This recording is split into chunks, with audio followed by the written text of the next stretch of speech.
Hey guys! Welcome to Couple. Please like and subscribe if you like this video. Beto O'Rourke is a prolific, prodigious sweater. We're talking shirt-soaking, chin-dripping sweat, most visible as he takes questions from the audiences that have gathered to see him across Texas. When I first saw pictures of O'Rourke, the El Paso congressman currently vying for Ted Cruz's Senate seat, soaking through his blue dress shirt at the Houston Juneteenth parade, I thought, this is the most Texas thing I've ever seen. It's increasingly become a Beto thing.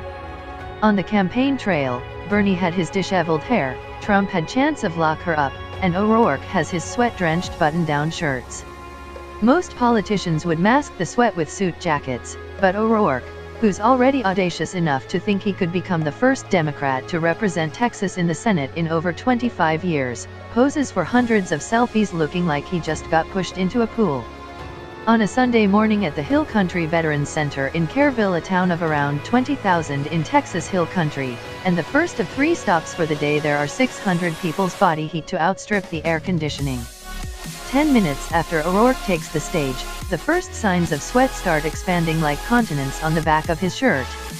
Rather than recoiling, his supporters see it as a badge of honor, proof of how relentlessly he's campaigning to win over every voter in the second largest state in the union. "You've got to work to sweat," one captioned a photo on Instagram. Ted Cruz don't sweat like Beto does.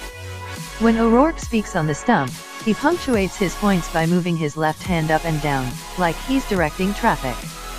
His voice isn't particularly melodic, he's Lincoln lanky, he lacks the preacher's cadence that marked former President Obama's speeches.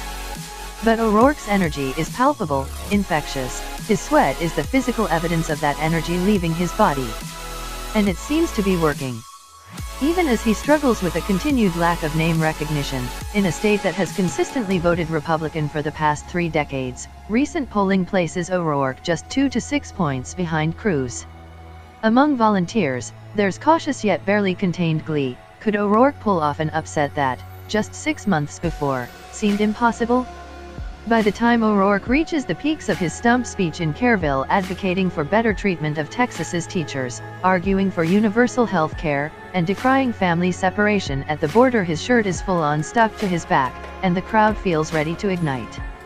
When he announces that he hasn't taken any money from PACs, instead raising $10.4 million, with an average donation of $33, to Cruz's $4.6 million over the last quarter, the audience explodes.